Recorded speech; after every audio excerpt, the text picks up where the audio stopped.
নমস্কাৰ শ্ৰদ্ধাৰ ছাত্ৰীসকল বিদ্যালয় শিক্ষাৰ সৈতে সম্পৰ্ক থকা আপোনালোকৰ অসমীয়া ইউটিউব চেনেল ইনফৰ্ম হাবৰ আন এটি ভিডিঅ'লৈ স্বাগতম জনাইছো। আশা কৰিছো আপোনালোক ভালে আছে। ছাত্ৰীসকল বৰ্তমান সমগ্ৰ শৈক্ষিক প্ৰক্ৰিয়াটোৰ লগত শিক্ষা হেতু লাগু হৈ পৰিছে আৰু বিদ্যালয়ৰ সকলোখিনি কাম যেনেকৈ শিক্ষক বা ছাত্ৰ ছাত্ৰীৰ উপস্থিতিৰ লগতে আন সকলো ছুটি সংক্ৰান্তীয় কাম শিক্ষা হেতুৰ জৰিয়তে মনিটৰ কৰাৰ ব্যৱস্থা গ্ৰহণ কৰিছে। আৰু এই শিক্ষা হেতু প্ৰয়োগ হোৱাৰ দিনৰে পৰা আমি বিভিন্ন ধৰণৰ কাম এই শিক্ষা হেতুৰ মাধ্যমেৰে কৰিবলৈ গৈ আছো বা কৰি আছো। কিন্তু আমি কেনেকুৱা ধৰণৰ কাম কৰিলে আপুনি ভৱিষ্যতে শিক্ষা হেতুৰ পৰা সমস্যাৰ সন্মুখীন নহব সেই সম্পৰ্কে আজি এই আলোচ্য শিতানত কিছু কথা ক'বলৈ চেষ্টা কৰিম। ছাত্ৰীসকল প্ৰথমে যদি ক'বলৈ যোৱা যায় যে আমি আমাৰ ছাত্ৰ ছাত্ৰীসকলৰ দৈনিক যি উপস্থিতি সেই উপস্থিতি শিক্ষা হেতুৰ জৰিয়তে আপুনি কৰি আছে আৰু যদি আপুনি কৰা নাই তেতিয়াহ'লে আপোনালোকৰ বিভিন্ন ধৰণৰ বা বিদ্যালয়খনৰ পিছলৈ অসুবিধা আহিব পাৰে।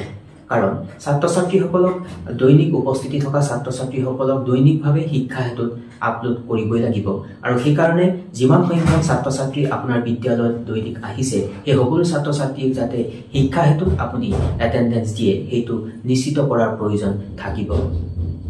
কিন্তু এইখিনিতে এটা কথা উল্লেখ কৰিব খুজিম যে বহুতো বিদ্যালয়ৰ ক্ষেত্ৰত নেটৱৰ্কৰ ইছ্যুজ থকা দেখিবলৈ পোৱা যায় আৰু যদি আপোনাৰ বিদ্যালয়ত নেটৱৰ্কৰ ইছ্যু আছে তেতিয়াহ'লে আপুনি অফলাইনতো এই এটেণ্ডেঞ্চ ল'ব পাৰিব আৰু যেতিয়া নেটৱৰ্ক থকা ঠাইত আপুনি নেটটো অন কৰিব তেতিয়া ডিৰেক্টলি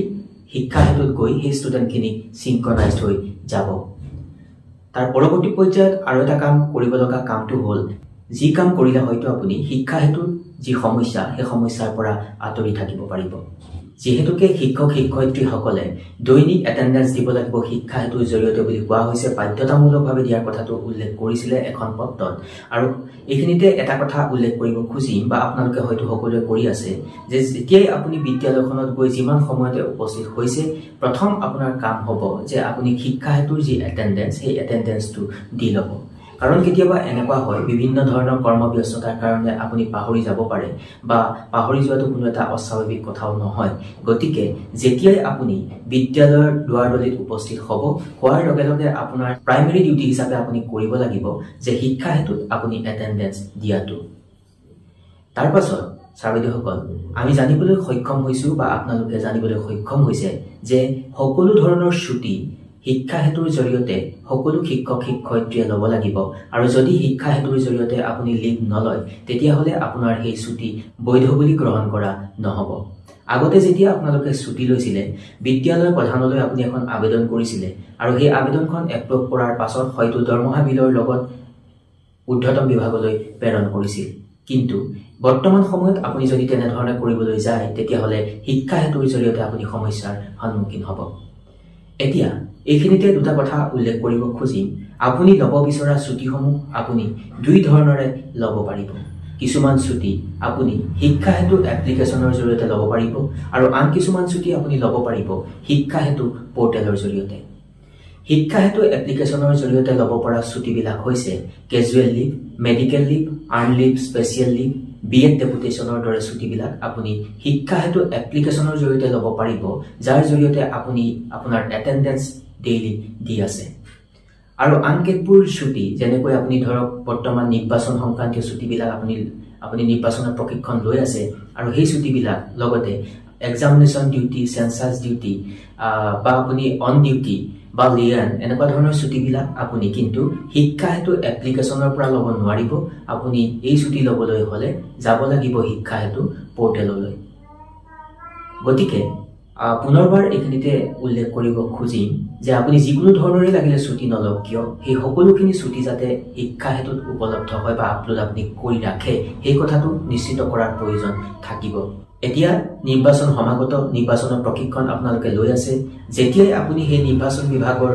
যিখন পত্ৰ পাইছে পত্ৰ পোৱাৰ লগে লগে আপুনি সেই পত্ৰখন গৈ শিক্ষা হেতু পৰ্টেলৰ পৰা গৈ আপুনি আপলোড কৰি ৰাখিব। তাৰ পাছতেই ছাত্ৰীসকল এইখিনিতে এটা কথা উল্লেখ কৰিব খুজিম যে আজি কিছুদিনৰ পূৰ্বে এখন পত্ৰ আহিছিলে। এইখনেই সেইখন পত্ৰ আছিল য'ত উল্লেখ কৰা আছিল 1/4/2024 পৰা প্ৰতিজন টিচিং আৰু নন টিচিং ষ্টাফ যিসকলে আৰপি অনুসৰি দৰমহা লাভ কৰে তেওঁলোকে বাধ্যতামূলকভাৱে শিক্ষা হেতুত এটেণ্ডেঞ্চ দিব লাগিব। কিন্তু পত্ৰখনত এটা কথা উল্লেখ কৰিছিল এটেন্ডেন্স দিয়াৰ কথাটো ইয়াত কিন্তু ইন টাইম আৰু আউট টাইমৰ কথাটো উল্লেখ নাই আৰু সেই কাৰণে বহুতো শিক্ষাগুৰুসকলৰ মনত এটা প্ৰশ্নৰ উদ্বেগ হৈ আছে যে আমি ইন টাইম আৰু আউট টাইম দুইটাই দিব লাগিব নে নালাগে কিন্তু এই পত্ৰখনৰ অনুসৰি যদি ক'বলৈ যোৱা হয় এটেন্ডেন্স দিয়াটো বাধ্যতামূলক বুলি কথাটো উল্লেখ কৰিছিল কিন্তু আউট টাইমৰ কথাটো উল্লেখ কৰা হোৱা নাই কিন্তু ইয়াৰ লগতে যদি ক'বলৈ যোৱা হয় আজি কিছুদিনৰ পূৰ্বে কোনো জিলাত এখন পত্ৰ ওলাইছে উৰ্ধতম বিভাগৰ পৰা যে শিক্ষকসকলে ইন টাইম আৰু আউট টাইম দুইটাই দিব লাগিব বুলি আৰু হয়তো যদি আপোনাৰ জিলাখনলৈ এতিয়াও তেনেকুৱা ধৰণৰ নিৰ্দেশনা অহা নাই আগন্তুক সময়ত যে নাহিব সেই কথাটোকো অস্বীকাৰ কৰি চলিব নোৱাৰি তাৰ পাছতেই ছাত্ৰসকল এটা অতি গুৰুত্বপূৰ্ণ কথা যে এখন পত্ৰ আহিছিলে আজি কিছুদিনৰ পূৰ্বে এইখনি আছিল হেখন পত্ৰ আৰু সেই পত্ৰখনত এটা কথা উল্লেখ আছিল যে যিবিলাক বিদ্যালয়ত পিএম পোষণ চলে অৰ্থাৎ পিএম পোষণ পৰিবেশন কৰা হয় ছাত্ৰ-ছাত্ৰী এই বিদ্যালয়সমূহে ছাত্ৰ-ছাত্ৰীসকলৰ যি উপস্থিতি সেই উপস্থিতি শিক্ষা হেতুত আপলোড কৰিব লাগিব আৰু ইয়াৰ প্ৰধান উদ্দেশ্যটো আছিল যে যিবিলাক বিদ্যালয়ত পিএম পোষণ চলে সেই বিদ্যালয়বিলাকত শিক্ষা হেতুত যিমান ছাত্ৰ-ছাত্ৰী এনৰোল হ'ব বা আপডেট হ'ব সেই দিনাখনত সিমান পৰিমাণৰহে সেই বিদ্যালয়খনে আচলতে এমডিএম খুৱাইছে বুলি ধৰা হ'ব আৰু এইখিনিতে উল্লেখ কৰিব খুজিম যে শিক্ষা হেতুৰ সমস্যাৰ পৰা আপুনি যদি সমাধান পাবলৈ বিচাৰে তেতিয়াহ'লে দৈনিক উপস্থিত থকা ছাত্ৰ-ছাত্ৰীসকলৰ যি তথ্য সেই তথ্য শিক্ষা হেতু পৰ্টেলত বাধ্যতামূলকভাৱে দিয়াৰ ব্যৱস্থা গ্ৰহণ কৰিবই লাগিব নহ'লে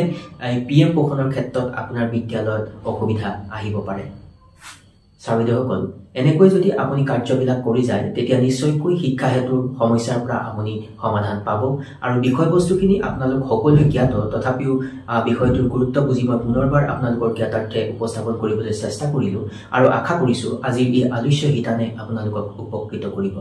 বিদ্যালয় শিক্ষাৰ সৈতে সম্পৰ্ক থকা আন এটি বিষয়বস্তু লৈ মই পুনৰবাৰ আপোনালোকৰ কাষলৈকে আহিম চাই থাকিব ইনফৰ্ম হাব সকলো ভালে থাকক নমস্কাৰ টেক কেয়াৰ